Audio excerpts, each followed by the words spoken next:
Assalamualaikum warahmatullahi wabarakatuh. Perkenalkan, nama saya Nizar Zaini Rahman. Pada kesempatan kali ini, saya akan menjelaskan materi tentang manajemen stakeholders. Langsung saja ke materinya. Pokok pembahasan pada kesempatan kali ini ada 4. Yang pertama, manajemen stakeholder pelanggan atau customers. Kemudian yang kedua, manajemen stakeholder pemasok atau suppliers. Yang ketiga, manajemen stakeholder pemberi pinjaman atau creditors. Dan yang terakhir, manajemen stakeholder mitra bisnis atau strategic partners. Langsung saja, yang pertama, pelanggan atau customers. Perusahaan tidak akan dapat bertahan hidup tanpa adanya pelanggan. Untuk menarik pelanggan, perusahaan harus memberikan produk yang diinginkan pelanggan dengan harga dan kualitas yang baik, sehingga pelanggan akan merasa puas. Apabila perusahaan tidak dapat memenuhi keinginan pelanggan, maka mereka akan pindah ke produk pesaing. Oleh karenanya, sangatlah dibutuhkan manajemen pelanggan yang baik agar perusahaan tetap bisa bertahan. Aspek dan strategi manajemen pelanggan. Yang pertama ada pengurangan dan akuisisi, yang kedua ada loyalitas dan kepuasan, yang ketiga mengenali pelanggan, dan yang terakhir penanganan krisis. Yang pertama, pengurangan dan akuisisi. Penting bagi bisnis menarik pelanggan baru atau akuisisi, tetapi jauh lebih penting lagi mempertahankan mereka. Bahkan, perbedaan kecil dalam perang mempertahankan pelanggan dapat menimbulkan pergeseran besar atau pengurangan pada posisi kompetitif perusahaan, terutama bila biaya menarik pelanggan baru 5 kali lebih besar dari biaya mempertahankan pelanggan yang ada. Yang menjadi kunci di sini adalah manajemen pelanggan harus dijalankan efektif agar pelanggan terus memberikan bisnis bagi perusahaan. Manajemen pelanggan yang baik tidak berarti bahwa suatu perusahaan harus berupaya mempertahankan seluruh pelanggan yang ada dalam upaya maksimalisasi pendapatan. Namun sebaliknya, perusahaan perlu mengidentifikasi dan mempertahankan pelanggan yang tepat, di mana pelanggan yang tepat ini adalah mereka yang memberi bisnis dan membantu perusahaan meningkatkan profitabilitasnya secara keseluruhan. Kemudian loyalitas dan kepuasan. Pelanggan yang setia atau loyal dan puas atau satisfied merupakan cermin di mana manajemen pelanggan telah dilaksanakan dengan efektif. Hal ini menjadi sangat penting untuk mempertahankan bisnis perusahaan dan tetap memiliki profitabilitas yang stabil. Kepuasan pelanggan bukan sekedar upaya untuk melindungi mereka terhadap konsekuensi negatif. Contohnya, pindah ke lain hati karena kecewa terhadap produk dan lain-lain. Sebaliknya, kepuasan pelanggan secara positif akan menciptakan nilai bagi pemegang saham. Sayangnya, kepuasan pelanggan tidak berkalian langsung dengan loyalitas pelanggan. Pelanggan yang puas bisa saja tetap pergi. Sekitar 85% pelanggan yang pergi adalah pelanggan yang merasa puas dengan hubungan sebelumnya. Maka jelas bagi kita, tidak cukup bagi kita hanya untuk mempertahankan tingkat kepuasan pelanggan yang tinggi. Hal yang penting untuk diperhatikan adalah apakah pelanggan merasa mereka telah mendapatkan cukup nilai untuk tetap setia pada perusahaan. Menghasilkan produk tanpa cacat tidaklah cukup dalam bisnis masa kini. Pahami benar kebutuhan pelanggan dan puaskan mereka adalah prasyarat untuk bisnis yang sukses. Selanjutnya mengenali pelanggan. Perusahaan yang mengenal pelanggan atau customer behavior mereka dan bertindak secara strategis berdasarkan pengetahuan tersebut akan dapat meningkatkan kepuasan dan loyalitas pelanggan.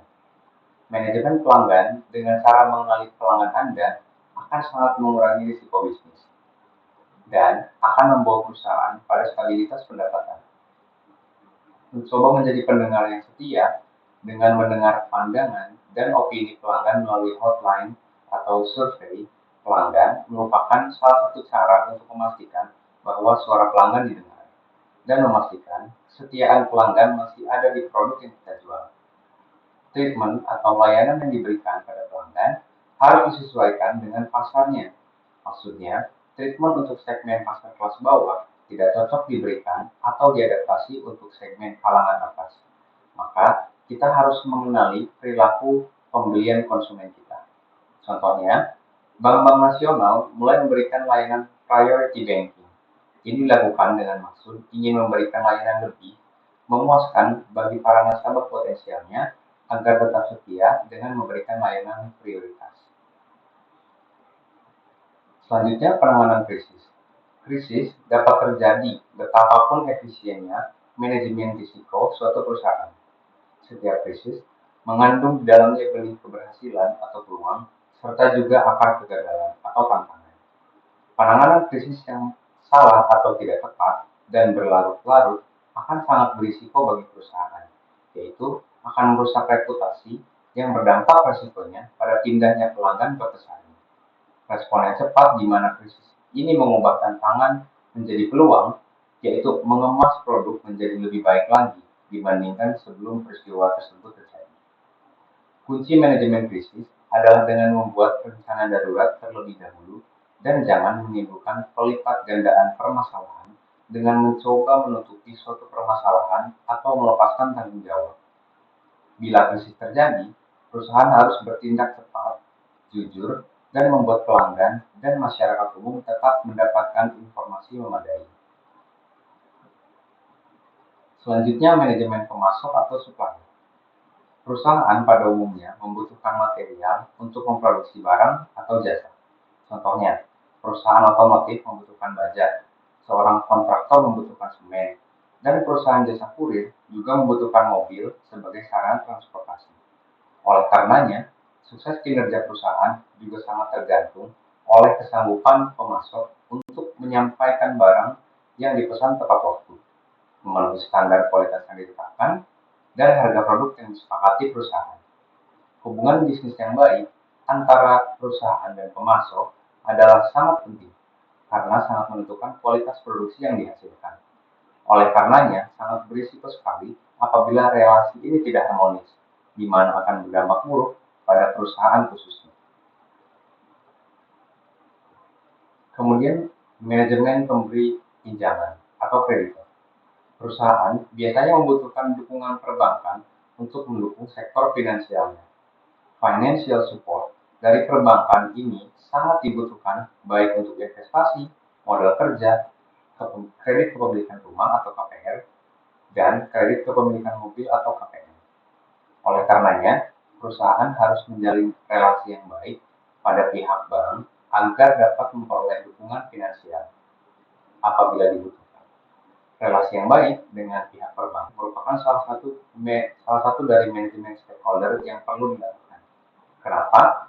Karena suatu saat perusahaan memerlukan dukungan finansial, dan itu bisa diperoleh dari perbankan. Keterbukaan dalam pola hubungan ini sangat menguntungkan kedua belah pihak, sehingga akan menjadi partner yang baik sekaligus dapat meminimalisasi risiko yang ada. Kemudian, manajemen stakeholder mitra bisnis atau strategic partner. Aliansi bisnis yang dilakukan dapat membantu perusahaan dalam mempercepat siklus produk, mendapatkan akses ke pasar yang baru, berbagi risiko finansial dari pengembangan teknologi baru, atau mendapatkan laba dari hasil aliansi strategis. Contohnya, perbankan nasional membentuk aliansi bisnis dengan asosiasi pedagang elektronik, tekstil, atau juga beberapa komoditi guna memberikan kerjasama saling menguntungkan di antara keduanya. Pebisnis akan memperoleh bantuan sumber dana, sedangkan perbankan memiliki saluran dalam penyaluran kreditnya. Inilah aliansi strategis. Namun, ada banyak risiko yang terkandung di dalam pembentukan suatu aliansi. Lebih dari 60% aliansi mengalami kegagalan mencapai sasaran mereka, dan 80% kerja sama patungan ini berakhir dengan dijualnya salah satu mitra usaha. Kerjasama patungan yang gagal dan menyia-nyiakan sumber daya perusahaan dapat membuat perusahaan tertinggal oleh para pesaingnya, dan bahkan terkadang menimbulkan kerusakan reputasional. Ada beberapa hal yang perlu diperhatikan dalam manajemen risiko mitra bisnis. Ada 3. Yang pertama, pertimbangan keperluan mitra bisnis. Yang kedua, pencarian mitra yang tepat. Dan yang ketiga, pemantauan perkembangan bisnis. Langsung saja. Yang pertama, pertimbangan keperluan mitra bisnis. Aliansi bisnis apapun perlu dibentuk dengan tujuan khusus untuk mencapai sasaran penciptaan nilai. Aliansi tidak dapat dibentuk karena keputusasaan. Contohnya, beberapa aliansi dilakukan dengan harapan perusahaan yang lebih kuat dapat digunakan sebagai penopang. Ini cenderung membuat perusahaan yang lebih lemah terbeli atau terakuisisi oleh yang lebih kuat dengan harga yang kurang menguntungkan. Tentu saja, semua sasaran penciptaan nilai ini dapat dicapai dengan cara-cara selain aliansi strategis, termasuk pengembangan internal, transaksi berbasis pasar, atau pengintegrasian vertikal atau horizontal. Dengan memaksimalkan sumber daya internal dan eksternal, perusahaan akan lebih sehat dan lebih mantap dalam bisnisnya. Setelah dirasa kuat dan mantap, pertimbangkanlah aliansi strategis untuk mencapai sasaran-sasaran yang lebih besar lagi. Yang kedua, pencarian mitra bisnis yang tepat. Pilihan mitra aliansi yang tidak tepat merupakan langkah ke arah kegagalan aliansi. Karena mitra aliansi harus berkesesuaian satu sama lain dalam banyak hal, mulai dari kesesuaian kultur hingga posisi kompetitif hingga status legal. Maka sangatlah penting agar proses evaluasi atas setiap langkah dalam pemilihan mitra bisnis dilakukan oleh orang-orang yang dapat menyaring dengan baik mitra potensial di seluruh dimensi ini. Langkah pertama adalah menetapkan kriteria konkret untuk mengevaluasi mitra potensial, memastikan bahwa faktor-faktor penting tidak terlewatkan, memberi dukungan baik bagi keputusan akhir, dan menyaring kandidat yang tidak memenuhi syarat. Ada beberapa pertanyaan yang perlu diajukan dalam menetapkan kriteria untuk menjadi mitra bisnis. Yang pertama, apakah kedua perusahaan memiliki kepentingan dan sasaran yang sama? Yang kedua, apakah mereka memiliki sumber daya dan keahlian yang saling melengkapi? Yang ketiga, apakah keduanya bersepakat berdasarkan posisi kekuatan masing-masing atau dapatkah salah satu mengeksploitasi yang lain? Kemudian, apakah mereka memiliki gaya kerja, kultur, dan praktik bisnis yang mirip? Kemudian yang terakhir, dapatkah mereka saling percaya satu sama lain? Kriteria-kriteria tersebut kemudian ditimbang untuk menentukan kriteria mana yang paling penting. Langkah selanjutnya adalah mengembangkan daftar peringkat mitra aliansi potensial yang hendak ditemui. Setelah pertemuan, kembangkan dengan melakukan evaluasi kekuatan dan kelemahan masing-masing kandidat yang ada. Pada praktiknya, setiap penundaan cenderung menurunkan kualitas penilaian. Yang terakhir, pemantauan perkembangan bisnis. Mengevaluasi keberhasilan aliansi seringkali merupakan hal yang sulit karena kebutuhan dan sasaran aliansi terkadang bertentangan dengan kebutuhan masing-masing atau kedua perusahaan induk. Lebih dari itu, proyek-proyek aliansi seringkali membuka wilayah baru, yang berarti bahwa ukuran-ukuran standar finansial untuk sukses yang telah dikembangkan di tahap awal biasanya tidak memadai lagi. Kualitas kolaborasi, keseimbangan hubungan, produktivitas, dan pengetahuan yang diperoleh hendaknya dievaluasi. Jika terdapat kekurangan dalam hal ini, haruslah segera diambil langkah-langkah konkret penanganannya, agar tidak berdampak terhadap risiko yang lebih parah. Pemangku kepentingan utama atau stakeholders mungkin berbeda dari suatu perusahaan ke perusahaan yang lainnya. Manajemen hendaknya secara eksplisit menjawab kebutuhan manajemen risiko dan pelaporan bagi setiap pemangku kepentingan perusahaan.